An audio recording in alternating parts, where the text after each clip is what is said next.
네, 문재인 대통령이 이르면 다음 주 집권 2기 개각을 단행할 것으로 보입니다. 정치권 안팎에서는 교체 대상 전망 부처들을 중심으로 함합평이 쏟아지고 있는데요. 관련 이야기 두 분 전문가와 자세하게 짚어보도록 하겠습니다. 김창룡 인제대 교수 그리고 허성우 자유한국당 수석 부대변인 모셨습니다. 오셨습니까? 안녕하십니까? 예. 지금 민주당 전당대회가 한참 진행 중이고요. 제가 소개해드렸던 개각 이야기도 있고, 근데 처음에 저희 바른미래당 이야기 한번 하고 넘어가시죠. 안철수 전 대표의 그 영상, 그게 지난주에 이번 주에 화제가 좀 됐습니다. 계속해서 그 영상 보면서 좀 이야기를 했으면 좋겠는데요.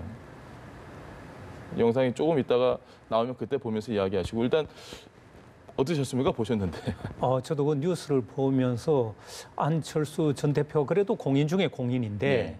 원치 않는 기자를 만났을 때 그런 식으로 도망가는 모습으로 비쳤다는 것은 정말 우려스러운. 왜냐하면 거기 해명해 보면 자신은 네, 영상이 지금 나오고 있습니다. 언론과 인터뷰를 원치 않았다는 그런 얘기가 나오는데, 그렇다고 저렇게 어떻게 보면 도피하는 이런 모습을 보여주는 것은 공인을 답지 않다. 왜냐하면 언론은 노출되고 싶지 않았다면 그 기자에게 자신은 현재 이런 처지니까 언론과 인터뷰를 거부하고 혹은 보도되지 않았으면 좋겠다 정중하게 요청을 할 수 있었는데, 저렇게 모습을 비쳤다는 것은 자신의 이미지 관리에도 실패했을 뿐만 아니라 저걸 보는 사람은 뭔가 떳떳지 못한 구석이 있지 않았느냐, 이런 부정적 이미지를 심어줄 가능성이 굉장히 높죠. 허 이사장님은 안철수 전 대표가 왜 저렇게 뛰어서 도망가다고 보십니까? 저는 안철수 대표의 저 장면을 보면서 느낀 게 저게 안철수 전 대표의 본질이다 저는 봅니다. 본 모습이다. 본 모습입니다. 왜냐하면은 정치인은 언론에서부터 자유로울 수가 없습니다. 기본적으로. 그리고 언론의 취재 대상이 가장 많이 노출되는 게 정치인입니다. 그리고 저 모습을 딱 보는 순간에 제가 느낀 것은 뭐냐면 안철수 대표는 기본적으로 잘 짜여진 각본 외에는 소화를 할 수 없는 정치인이라고 저는 판단된 겁니다. 왜냐하면은 정치는 어떤 경우든지 돌발 상황에 대해서는 잘 대처할 수 있게 되어야 됩니다. 그건 뭐냐면 평소에 많은 준비가 돼 있는 정치인이 결국 정치 지도자가 되는 겁니다. 자기가 예상 못하는 저런 돌발 상황에 대해서 뒷등을 보이는다는 것은 그 정치인으로서 자격이 없는 거죠. 더더구나 일당의 당 대표를 했던 분인데 앞으로 또 당 대표를 더 할 수 있는 가능성이 있는 분이 저렇게 뒷모습을 보인다는 것은 국민들한테는 결코 좋은 지도자로서의 어떤 이미지를 줄 수는 없다 저는 봅니다. 소송 얘기도 들리더라고요. 저게 어떤 식으로 진행이 될까요? 지금 언론에 보도되기로는 이 부분에 대해서 언론사와 기자를 상대로 소송을 하겠다는 안철수 측 얘기가 나오고 있는데, 저는 저것이야말로 이 문제를 더 악화시키는 것이 아니냐.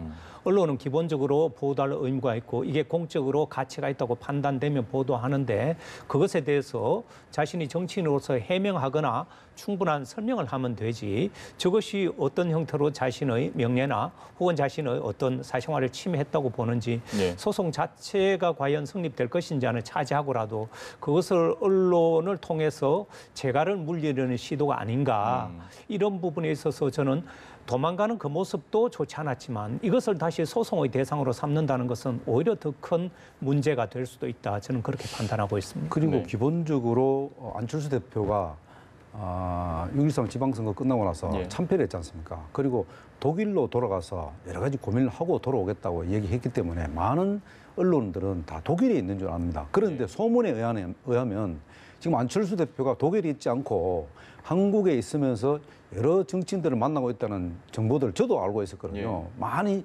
있으면 그건 취재를 하게 되어 있습니다. 왜? 독일에 가 있을 분이 왜 여기 있지? 또 지금은 또 바른 전당대회를 하고 있으니까 그런 막고에서 뭔가를 또 누군가를 또 지지한다든가 뭔가를 조정할 수 있다는 그런 느낌을 주고 그런 소문이 있으면 당연히 그거는 기자분들이 취재 안 하는 게 이상하지 않습니까? 취재를 할 수밖에 없는 상황이다.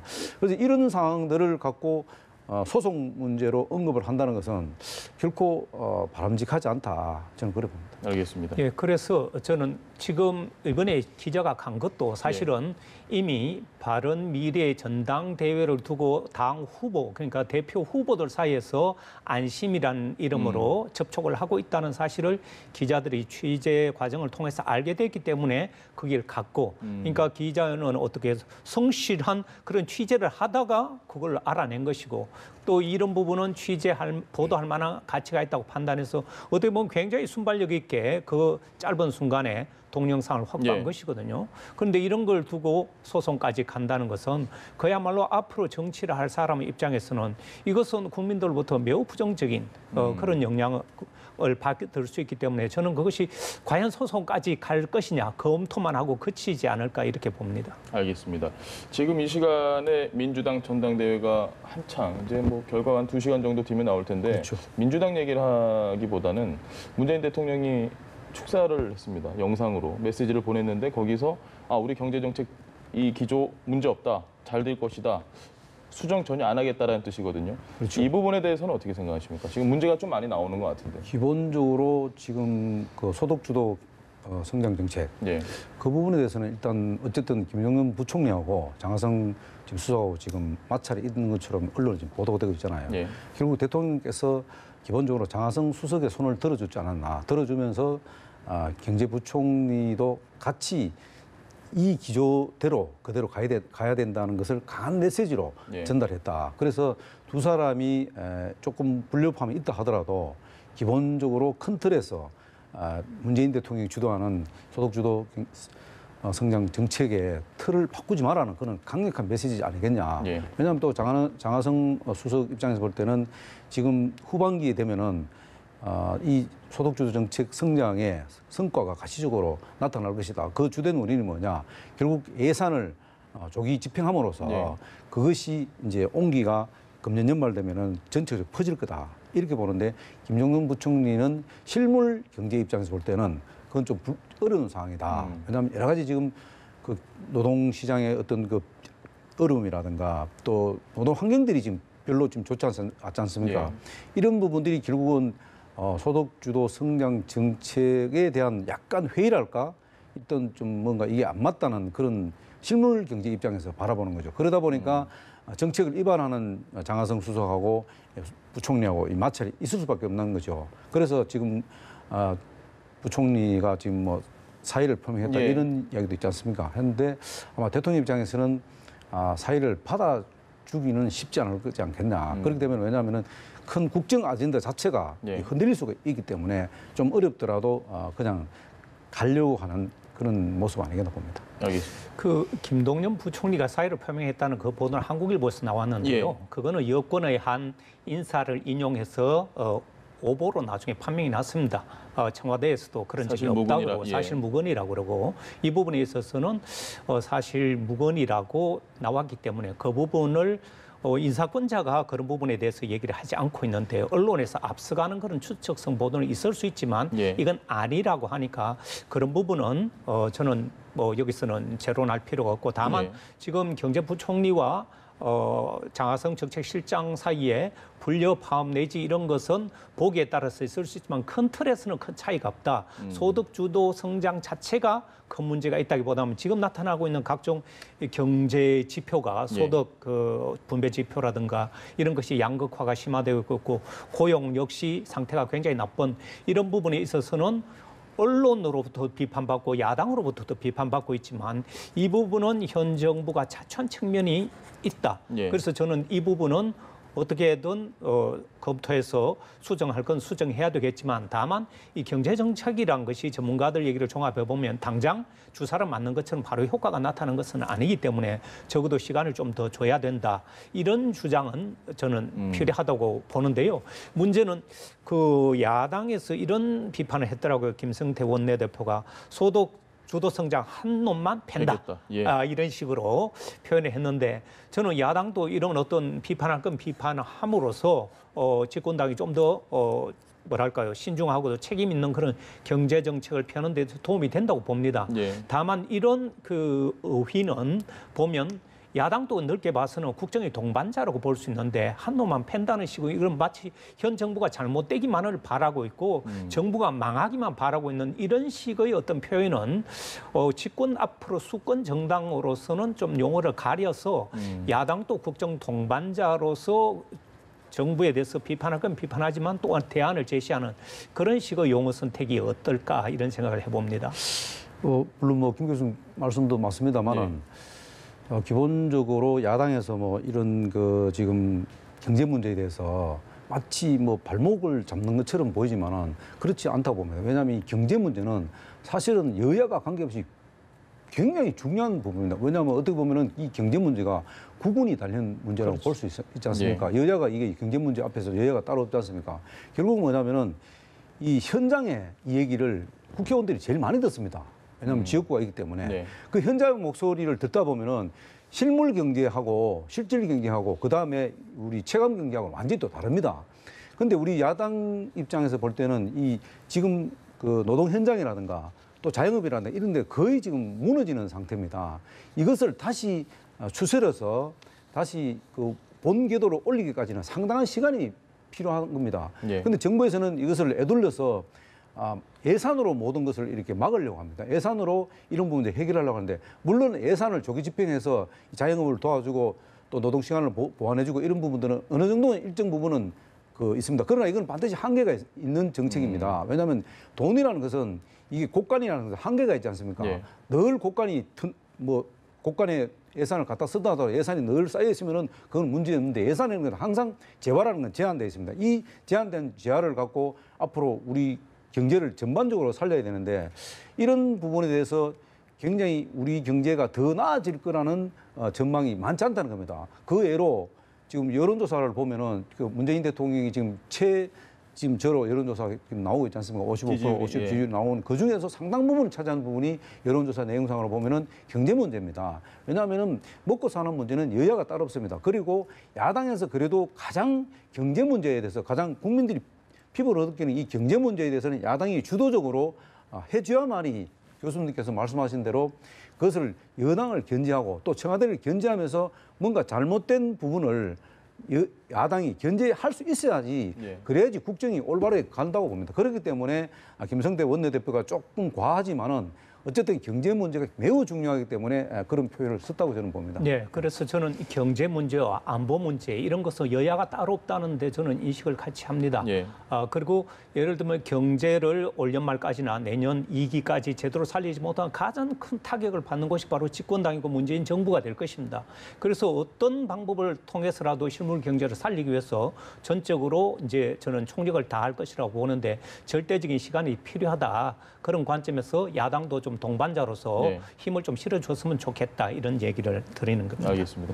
허성우 이사장님은 지금 현재 뭐 자유한국당 수석 부대변인이시니까 경제 정책 이 현재 문제가 어쨌든 터져 나오고 있는데 뭐 이게 1년 만에 이렇게 된 건지 아니면 정말 5년 동안 쌓인 게 터진 건지 그건 분명히 해석의 여지가 있으니 다 사람마다 보는 게 다르고 정책 자체에 문제가 있다고 보십니까? 아니면 지금 현재 청와대와 여당의 그 야당과의 소통 이런 부분에 좀 더 문제가 있다고 보십니까? 뭐 저는 두 가지 다 있다고 봅니다. 왜냐하면은 지금 청와대에서 이 사실은 어떻게 보면 모든 걸 주도해 왔지 않습니까? 지금까지는 심지어 민주당까지도 지금 패싱을 하고 있는 입장이지 않습니까? 추미애 대표도 사실 그런 부분에 대해서는 굉장히 지금 물러나는 입장이지만 서운하게 생각하는 이유가 바로 거기 있지 않습니까? 결국은 뭐냐면은 당정청의 이 협의를 하는 과정에서 청이 주도적으로 모든 것을 역할을 해버리면은 각 부처는 사실 할 일이 별로 없습니다. 지금까지는 그렇게 해왔습니다. 그러다 보니까 지금 그 정책 자체에 대해서 소속주도 성장 정책 같은 경우는 사실은 우리 학계에서도 저는 뭐 경제학자는 아닙니다만은 많은 여론을 들어보면은 그 이론이 학자들도 사실 있는지 없는지도 잘 모른다고 얘기했거든요. 그러나 정부에서 그거를 주도적으로 하겠다 했을 때는 뭐 여야 관계없이 일단 문재인 정부가 하겠다니까 그거는 실질적으로 또 지지할 수밖에 없는 겁니다. 국민들도 지지했고. 근데 성과가 지금 2년 가까이 됐는데 오히려 지금 문재인 대통령께서 최우선 과제인 이 소득주도 경제 성장 정책 자체가 기본적으로 좀 흔들리고 있지 않느냐. 그건 뭐냐면은 근본적으로 이 시행 자체도 굉장히 중요하지만 예. 이 과정에 전략적으로 맞지만 전술적으로 상당 부분이 흐트러져 있다는 겁니다. 예. 그걸 국민들이 잘 이해도 하지 못하고 그리고 지금 가장 중요한 것은 지금 청소년 일자리지 않습니까? 예. 청소년 일자리 그리고 자영업 문제 이런 것들이 오히려 지금 청년 일자리 말씀하시는 거죠? 그렇죠. 청년 일자리 문제 그리고 자영업 문제 이런 것들이 결국 고용 또 노동 시장이 굉장히 어려운 상황으로 가지 않습니까? 예. 더 나아져야 되는데 그리고 지금까지 정부에서 많은 예산을 투자했지 않습니까? 그런 부분들이 지금 가시적으로 좀 보이지 않거든요. 그렇다고 해서 과거 정권을 탓해서는 안 된다는 거죠. 물론 과거 정권에서도 뭔가 여러 가지 정책적으로 미스하는 부분이 있지만 그러나 5년 동안 이 국민들은 문재인 대통령한테 5년간을 어쨌든 책임지고 이 정부를 끌고 가라고 일단은 임무를 줬습니다. 그러면 과거 정부를 탓해서는 안 되거든요. 알겠습니다. 지금 문재인 정부가 어떻게 할 것이며 앞으로 어떻게 이 지금 경제 문제를 해결할 것이 이런 것들을 분명한 메시지를 전달함으로써 국민들을 안정시킬 수 있는 그런 새로운 모습이 필요하다고 보는 거죠. 알겠습니다. 아직 2년 안 됐고요. 1년 조금 지났기 때문에 지금 말씀하신 이 내용이 앞으로 5년 뒤에 그런 평가를 내린다면 저는 얼마든지 받아들이겠지만 지금은 아직 시간이 조금 필요하지만 지금 그런 말씀을 명심하고 앞으로 국정 운영에 매진해야 되지 않을까 네. 그렇게 봅니다. 알겠습니다. 주제로 좀 넘겨보겠습니다. 개각 이야기 한번 해보시죠. 뭐 다음 주 정도의 개각이 될 것 같은데 한 어느 정도 예상? 확신하십니까? 다음 주에 개각될 거라는 거? 될 것 같다라는 보도들이 많이 나오고 보도들이 있습니다. 많이 나오고 예. 있죠. 언론의 추측성 보도입니다. 예. 제가 봤을 때는 다음 주에 할 수도 있고요. 9월에 가서 할 수도 있습니다. 개각에 관해서는 어떻게 보면 언론을 굉장히 앞서가고 있어서 예. 빠르면이라는 단서 조건이 들어 있습니다. 거기 보면 빠르면 다음 주에 할 것이다. 예. 그렇지만 9월에는 할 것이다 이런 내용인데 말하자면 개각에 관한 한 정가에서는 그렇게 관심이 높지만 일반 국민은 별로 관심 없습니다. 누가 장관이 되든지 간에 아까 말씀하신 그런 실물 경제나 일자리 문제나라든가 고용 문제와 관련되는 이런 부분에 관심이 많지 지금 예. 장관이 누가 되느냐는 언론과 정가에서만 어떻게 보면 지나친 관심과 추측성 보도로 지금 보면 세 명이 장관 바뀐다, 6명, 7명 바뀐다 이렇게 춤을 추고 있는데 저는 이 개각이 빠르면 다음 주에 바뀔 수도 있지만 9월에 갈 수도 있다. 그러나 문제는 지금 이 6개가 될지 3개가 될지 그것도 굉장히 오락가락하는데 그렇다면 개각이 되면 어느 정도 될 것인가 저는 그 하나를 볼 수 있는 게 이제 국무총리실에서 각 예. 부처별 평가를 냈는데 그 평가에 낮은 점수가 나온 부서들이 한 7개가 나왔습니다. 이 중에 한 서너 군데가 되지 않을까 저는 그렇게 보는데 국무총리실에서 낮게 평가 나온 것이 보니까 국방부와 법무부 그리고 여가부라든가 환경부 그리고 예. 고용노동부 그리고 또 산업통상자원부, 교육부 이렇게 한 7가지가 되는데 점수가 낮다고 다 교체 대상이 되는 것은 아니고 또 여기에는 정무적 판단이 있기 때문에 또 인사청문회를 과연 통과할 것이냐 이런저런 문제가 있어서 한 서너 군데가 되지 않을까. 저 역시 추측성으로 말씀드립니다. 교수님께서 이 언론의 추측성 보도를 굉장히 저희가 좀 경계를 해야 될 것 같습니다. 저는 경계보다는 현실적으로 인사라는 건 타이밍이라고 봅니다. 예. 사실 인사라는 것은 물론 교수님께서도 뭐 말씀하신 대로 지적하신 대로 국무총리실에서 그 부처별 고가 점수 내서 뭐 낮은 점수를 교체해야 된다 대통령한테 5월달에 건의한 것도 맞습니다만 예. 결국 뭐냐면 국정 쇄신을 할 때가 됐다는 겁니다. 소폭 개각을 했더라도 국정 쇄신을 할 필요가 있다는 거죠. 그래야지 뭔가 국면 전환을 할 필요가 있답니다. 그게 그러면 타이밍이 언제냐?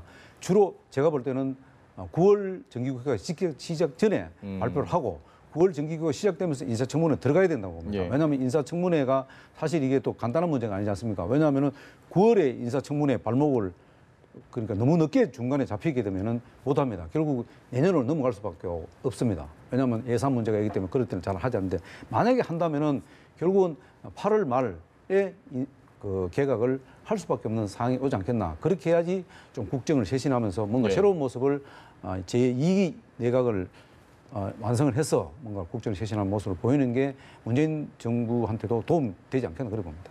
협치 내각이 무산된 것에 대해서는 어떻게 생각하십니까? 교수님 생각은? 협치를 제의했지만 야당에서 받지 않았지 않습니까? 예. 저는 국정 동반자로서 협치가 좀 꼭 필요하다고 봅니다만 야당에서는 받지 않을 또 이유가 있었겠지만 국민 입장에서는 여야가 좀 머리를 맞대고 예. 협치를 해나가는 모습이 좀 든든할 수도 있었는데 어떻든 받을 만한 것을 줬는지 아니면 구색 갖추기를 했는지 그거는 해석하기 나름이지만 결과적으로는 되지 않았다는 점에서는 저는 안타깝게 생각합니다. 알겠습니다. 어떻게 생각하십니까? 맞습니다. 저도 뭐 이 협치를 하겠다고 청와대에서 제안을 했지만은 네. 거기에 대한 진정성에 대해서 야당에서는 그 진정성에 대해서는 그렇게 높은 점수를 안 준 것 같아요. 이거 어차피 안 되는 거 예. 국민들 보라는 듯이 우리는 야당과 협치하겠다, 협치 내각을 만들겠다, 이기 내각은 이렇게 했는데 정작 야당 입장에서 볼 때는 이게 어떤 의도에서 이런 그 청와대에 이런 말을 던졌지 네. 과연 협치 내각이 가능한가 현실적으로 이런 부분들이 있거든요. 결국 이제 이것을 거둬들이게 물론 청와대에 거두어들이게 됐습니다만은 처음부터 저는 협치 내각 자체가 저는 시도 자체가 잘못됐다고 봅니다. 왜냐하면은 어쨌든 말씀하신 대로 2년 안 된 이 지금 상황에서 협치 내각보다는 대통령 국민들은 그렇습니다. 문재인 정부가 정말로 이 경제 문제라든가 여러 가지 사회적 현상 이런 것들을 통합 문제 이런 것들을 주도적으로 정말로 성과를 내면은 네. 국민들이 지지를 더 하게 할 수밖에 없습니다. 또 야당도 마찬가지입니다. 그러나 지금 현 상황에서 볼 때는 협치를 할 만한 그런 입장이 아니다는 거죠. 아니 집권당 입장에서는 협치를 낼 수밖에 없는 그런 상황에 왔다는 것이죠. 예. 야당의 극렬한 반대 때문에 뭐 되는 것 하나 없고 이 국회만 가면 모든 것이 걸리다 보니까 어떤 형태로든 협치를 통해서 뭔가 성과를 이뤄내기 위해서는 반대하는 야당이라도 붙잡고 가야 되겠다는 그런 절박한 심정으로 이것저것 제의했지만 물론 야당 입장에서는 그런 진정성이 없다고 판단했을 수는 있겠죠. 제가 볼 때는 뭐 절박한 표현을 쓰셨는데 지금까지 집권 여당도 패싱해 왔는데 청와대에서 무슨 야당하고 협치를 하겠습니까? 알겠습니다. 그냥 이제 지금쯤 되니까 뭐 어쨌든 여러 가지 상황이 지금 어려운 상황으로 지금 진입이 되니까 야당이라도 도움을 받으려는 이런 여러 가지 모습들을 국민들에게 보이는데 그런 건 좋습니다. 좋은데 진정으로 야당이 협치를 요하는지는 그동안 청와대에서 해왔던 여러 가지 행보들을 보면은 진정성이 별로 없다는 것을 우리가 느낄 수 있습니다. 어쨌든 뭐 국민들이 원하는 건 협치일 겁니다. 이 진정성이 그렇죠. 있든 네. 없든 협치를 할 수 있는 날이 좀 왔으면 좋겠는데 민주당 새 당대표가 오늘 선출이 되면 그 협치를 좀 잘 할 수 있을까요? 뭐 저희가 계속 추측을 해야 되는 상황인데 지금. 물론이죠. 예. 그런데 저는 집권당이 야당을 국정의 동반자로서 협치로 끌어들이는 그런 노력이 저는 더 진정성이 결여됐다면 진정성을 보여야 된다고 생각합니다. 앞으로 남북 어떻게 보면 중차대한 이 한반도 운명이 걸린 이런 문제들, 안보 네. 통일 문제 이런 것들은 야당이 협조 없으면 하기 힘들기 때문에 이번에 새로운 당대표가 누가 되느냐가 또 협치를 만들 수 있는 좋은 계기가 될 수도 있기 때문에 저는 정말 그 부분에 있어서는 야당도 진정성을 느낄 수 있도록 그런 협치에 좀 나서줬으면 하는 생각입니다. 알겠습니다. 전당대회 지금 한창 진행 중인데요. 이제 뭐 한 1시간 반 정도 지나면 발표가 되지 않을까 싶습니다. 누구로 예상하는지보다 이번 민주당 전당대회를 이렇게 보시면서 좀 어떤 생각이 드셨어요? 기본적으로 두 가지를 좀 지적하고 싶은데요. 예. 하나는 민주당의 컨벤션 효과가 없는 것 같아요. 그래서 좀 너무 과열된 전당대회로 보이는 것 같아요. 왜냐하면 뭐 공식적으로 저는 개인적으로 보다 1강 이중인가요? 2중 체제 상태에서 예. 오늘 전당대 현장 투표는 굉장히 중요합니다. 예. 왜 현장 투표 두 가지가 있습니다. 하나는 얼마나 그 현장에 있는 당원들한테 정확한 메시지를 어떤 당을 만들겠다는 메시지를 어떻게 전달하느냐에 따라서 상황이 바뀔 수 있습니다. 예. 그리고 현장에 오는 분들은 상당히 많은 분들이 동원된 사람들입니다. 동원됐다 하더라도 제가 볼 때는 민주당 당원들도 상당히 전략적 선택을 할 수 있는 가능성이 높기 때문에 현장에서는 상당한 또 이변이 일어날 수도 있다는 거죠. 누가 얼마만한 메시지를 전달하느냐, 거기다가 또 조직표가 얼마나 거기에 플러스가 되느냐, 거기에 따라서 당 대표가 결정이 되지 않겠나 그렇게 봅니다. 이미 다 마음 먹고 오시지 않을까요? 현장에 오시는 분들은 누구를 거의 찍어야겠다. 그렇다고 봐야 되고요. 예. 저는 사실 승부가 이미 결정 나 있고 시간의 문제다. 예. 곧 발표가 날 것이다. 왜냐하면 마지막 TV 토론도 태풍 때문에 하지도 못했고요. 또 여러 가지 변수가 있어서 이미 1강 2중 체제라고 말씀하시는데 그 1강에 대한 변수가 상당히 줄어들어 버렸습니다. 예. 물론 그 진성당원 45%가 거기서 이제 투표를 하는 이 뭐랄까요? 이것이 굉장히 큰 변수가 되긴 하지만 이미 사실상 어떻게 보면 지시를 내렸거나 예. 어떤 형태로도 마음을 먹고 들어와서 그 자리에 와서 마음을 바꾸는 표현은 미미할 것이기 때문에 저는 이미 결론이 나와 있다고 생각을 합니다. 네, 알겠습니다. 오늘 두 분 말씀 여기까지 들어보도록 하겠습니다. 지금까지 김창룡 인재대 교수 그리고 허성우 자유한국당 수석 부대변인 말씀 들어봤습니다. 오늘 고맙습니다.